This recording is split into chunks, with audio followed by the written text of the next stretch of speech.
தீமை அனுமதிக்கப்பட்டிருப்பதின் காரணத்தை குறித்த தெளிவு நமக்கு காணப்பட வேண்டும். இப்போ நன்மை உண்டாகுதுன்னா இது ஆண்டவர் தான் செய்கிறார் அப்படின்ட்டு சொல்லி என்ன பண்ணுறோம், நம்ம இதை அழகாக எடுத்துக்கொள்ள முடியும். அந்த நேரத்தில் கொஞ்ச நேரம் ஆண்டவரை மகிமைப்படுத்தி விட்டுட்டு அதுக்கப்புறம் அதை மறந்து விட்டு நம்ம போகிறவர்களாய் காணப்படுகிறோம். அநேக ஜனங்கள் அப்படி தான் இருக்கிறாங்க இல்லையா. நேற்று பார்த்தோம், ஆண்டவர் பார்த்தீங்கன்னா அவைகளை நினைவு கூறும்படி அவர் செய்கிறவர். நீ மறந்தே போயிட்டேன்னா ஒரு நாள் உன்னை பார்த்தீங்கன்னா ஒரு தட்டு தட்டி உன்னை உட்கார வைத்து என்ன பண்ணுவார், அதை நினைத்து பார்க்க வைக்கிறதான ஆண்டவர். ஏன்னா அவரை மகிமைப்படுத்தாமல் இருக்க முடியாது. அவரிடத்துலேருந்து காரியத்தை பெற்றுக்கொண்டவன் அவரை மகிமைப்படுத்தாமல் இருக்கவே முடியாது. இன்னைக்கு மகிமைப்படுத்தலைன்னா நாளைக்கு மகிமைப்படுத்த வைக்கிறவர் அவர். அந்த மகிமை வேறு யாருக்கும் போகிறத அவர் விரும்புறதில்லை. இல்லைன்னா கடைசி நாள்லையாவது மகிமைப்படுத்தி ஆகணும். ஆண்டவரே இதெல்லாம் நீர் தான் செய்து இவ்வளோ காரியங்களை என்னோடு கூட நீர் பேசினீர், இடைப்பட்டீர், ஆண்டவரே உணர்த்தி காண்பித்தீர், உணர்வற்றவனாய் நான் காணப்பட்டேன் அப்படி என்று சொல்லி கடைசி நாளில் ஒரு அறிக்கையாவது பண்ண வேண்டியது இருக்கும். ஆனால் அந்த நாளில் அது பிரயோஜனமாக இருக்குமா? மறித்ததுக்கப்புறம் அது பிரயோஜனமாக இருக்க போகிறது இல்லை இல்லையா. சரி, எனிகா பாருங்க, தீமை அனுமதிக்கப்பட்டிருப்பதின் காரணத்தை குறித்ததான தெளிவு நம்ம ஒவ்வொருவருக்கும் காணப்பட வேண்டும். அதை செபிக்கிறவர்களுக்கு 11வது வசனத்திலிருந்து வாசிக்கலாம்.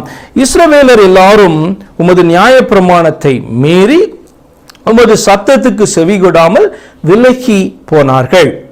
அவருக்கு விரோதமாக பாவம் செய்தோம். அப்போ உமது அவருக்கு அப்படின்னு சொல்லும்போது ஒருத்தட்ட பேசுறான், ஆனா இன்னொருத்தருக்கு விரோதமாக பாவம் செய்யணும் அப்படி அல்ல. இது பார்த்தீங்கன்னா முன்னாடி நான் சொல்லியிருக்கேன், மூன்றாம் மனிதனை போல தேர்ட் பர்சனை போல பேசுகிறதான காரியத்தை குறிக்குது. அது அவர் தான் அப்படின்னு சொல்லிட்டு நீங்கள் தொடர்ந்து போகும்போது இன்னும் அதிகமாக உங்களுக்கு நான் விளக்குகிறேன். மீறி சத்தத்துக்கு செவிகொடாமல் விலகி போனோம். அவருக்கு விரோதமாய் பாவம் செய்யணும் உமக்கு தான் அப்படின்னு சொல்லி அர்த்தம். ஆண்டவருக்கு விரோதமாய் பாவம் செய்தோம். ஆகையால் தேவனுடைய தாசனாகிய மோசேயின் நியாயப்பிரமாண புஸ்தகத்தில் எழுதியிருக்கிற சாபமும் ஆணை யாக்கினையும் எங்கள் மேல் சொரியப்பட்டன. அப்போ இந்த தீமைக்கு காரணம் ஆண்டவர் தீமை பண்றாரு, ஆண்டவர் தீமை பண்றாரு, ஆண்டவருடைய கரத்தில் தீமை வருது உண்மைதான். ஆனால் ஆண்டவர் தீமை பண்ணுகிறார் என்று சொல்லி அந்த இடத்துல லிட்ரல் மீனிங் கிடையாது. ஆண்டவர் பார்த்தீங்கன்னா அவர்களிடத்தில் பேசியிருந்த வார்த்தையின்படியே இப்படி செய்தால் இப்படிப்பட்ட ஆசீர்வாதம் உனக்கு கடந்து வரும், இப்படி செய்ய அதை நான் விரும்புகிறேன் ஆண்டவர் சொல்லியிருப்பார். அப்போ அவைகளை செய்யாது இருக்கும் பொழுது ஆண்டவர் ஏற்கனவே சொல்லியிருப்பார், நீ செய்யாத பொழுது இதெல்லாம் உனக்கு வரும் அப்படின்ட்டு ஆதியாகமத்திலிருந்து ஆண்டவர் பேசி கொண்டுதான் இருக்கிறார், ஆதாம்கிட்ட இருந்து பேசுகிறாரு.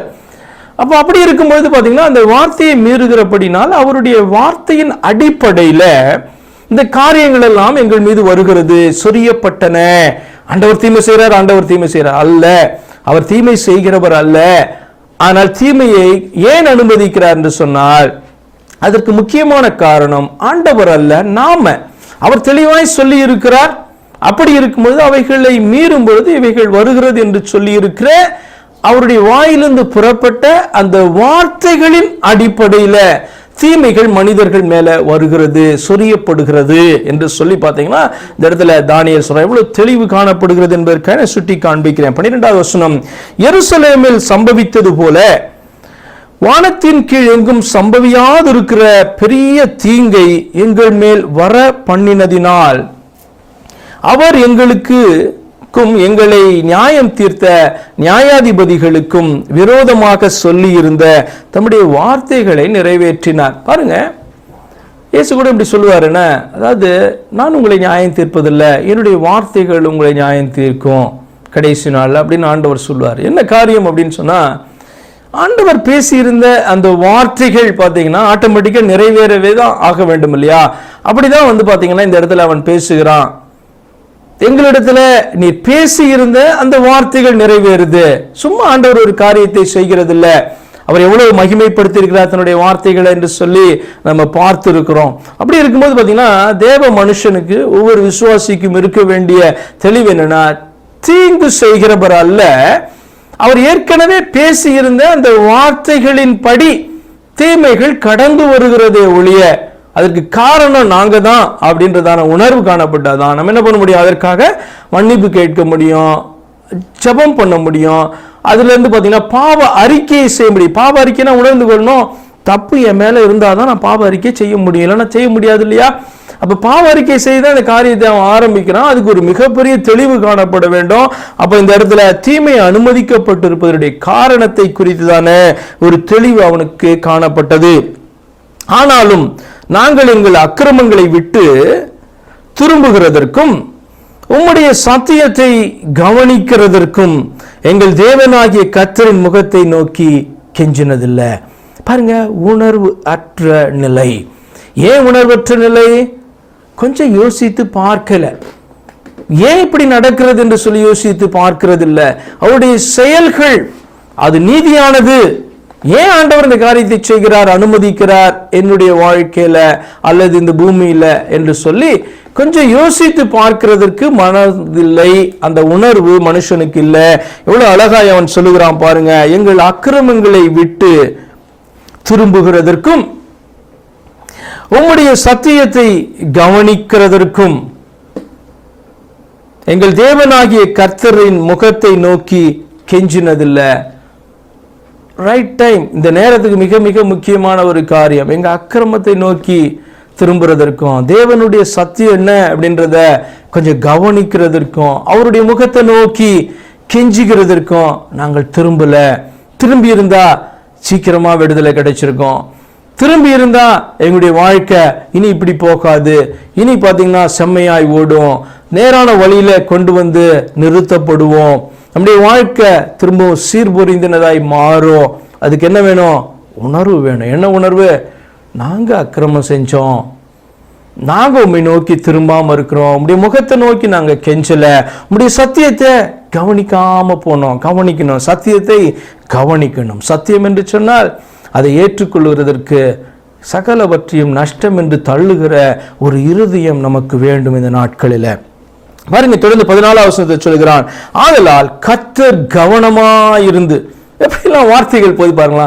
நாங்க உங்களுடைய சத்தியத்தை நாங்க கவனிக்கல, கவனிக்கிறதுக்கு நாங்க இன்ட்ரெஸ்ட் காமிக்கல. அடுத்து சொல்றான், ஆகியால் கர்த்தர் கவனமாயிருந்து என்ன செய்கிறாராம், அந்த தீங்கை எங்கள் மேல் வர பண்ணினார். நம்ம கவனிக்காம இருப்போம் ஒருவேளை, ஆனால் கர்த்தர் தான் சொன்னதான வார்த்தைகளில் அவ்வளவு கவனம் செலுத்துகிறவர். அந்த வார்த்தைகள் கீழே விழ அவர் விடுவதில்லை. அப்ப கவனமாயிருந்து அந்த தீங்கை எங்கள் மேல் வர பண்ணினார். அப்படின்னு சொன்னா கர்த்தர் தீமை செய்கிறதுக்காகவே கவனமா இருந்தார் சொல்லி அர்த்தம் அல்ல. தன்னுடைய வார்த்தையின் மேல கவனமா இருந்தார். என்ன வார்த்தை?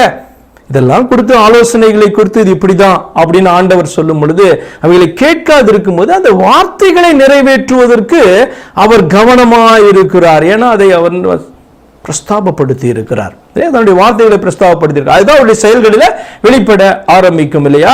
அப்ப கவனமாயிருந்து அந்த தீங்கை எங்கள் மேல் வர பண்ணினார். எங்கள் தேவனாகிய கர்த்தர் தாம் செய்து வருகிற தம்முடைய கிரியைகளில் எல்லாம் நீதியுள்ளவர். பாருங்க, இப்படி வர பண்ணினார், ஆனா நீதி உள்ளவர் அப்படின்னு சொல்றான். அப்படின்னா என்ன அர்த்தம்? ஆண்டவரை குறித்த ஒரு தெளிவு. இந்த தீங்கு உண்டானதனுடைய காரணம் நாங்கள் என்கிறதான அந்த உணர்வின் அடிப்படையில தான், அந்த அண்டர்ஸ்டாண்டிங் அடிப்படையில் தான் சொல்றான். திரும்பவும் நீர் நீதி உள்ளவர் ஆண்டவரே என்று சொல்லி அவன் பேசுகிறான். அவர் ஐஸ் வைக்கிறதுக்கு இல்ல, சத்தியத்தை பேசுகிறான். எதன் அடிப்படையில? சத்தியம் உள்ளே இருக்கிறதன் அடிப்படையில பாத்தீங்க அப்படின்னு சொன்னா தன்னுடைய சிறையிருப்பின் மத்தியில இருந்து பேசுகிற ஒரு காரியம் நீர் நீதியுள்ளவர் என்று சொல்லி. நாங்களோ அவருடைய சத்தத்துக்கு செவி கொடாமற் போனோம். 15வது வசனம், இப்பொழுதும் உமது ஜனத்தை பலத்த கையினால் எகிப்து தேசத்திலிருந்து புறப்பட பண்ணி இந்நாள் வரைக்கும் இருக்கிறபடி உமக்கு கீர்த்தியை உண்டாக்கின எங்கள் தேவனாகிய ஆண்டவரே, நாங்கள் பாவம் செய்து துன்மார்க்கராய் நடந்தோம்.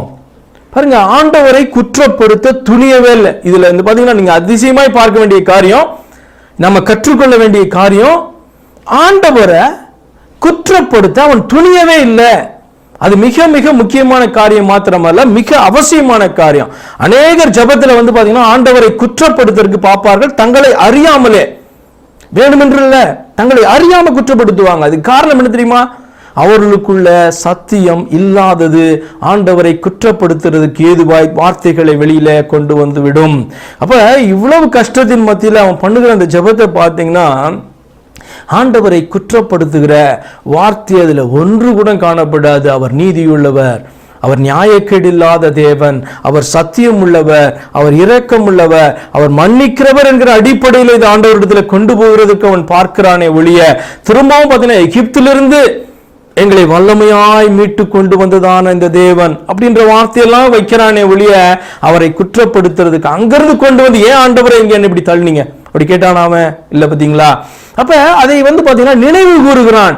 அப்படி இருந்ததான எங்களை நீ ஆண்டவர் நீர் கொண்டு வந்தீர, எங்களை விடுதலையாக்கி கொண்டு வந்தீரே, பலத்த கையினால் எகிப்து தேசத்தை புறப்பட பண்ணி இந்நாளில் இருக்கிற வரைக்கும் உமக்கு கீர்த்தியை உண்டாக்கின எங்கள் தேவனாகி ஆண்டவரே, நாங்கள் பாவம் செய்து துன்மார்க்கமாய் நடந்தோம் என்று சொல்லி ஒரு தெளிவாய் பார்த்தீங்க அப்படி சொன்னா தீமை ஆண்டவரிடத்தை அனுமதிப்பதனுடைய காரணத்தை புரிந்து கொண்டதான தெளிவு.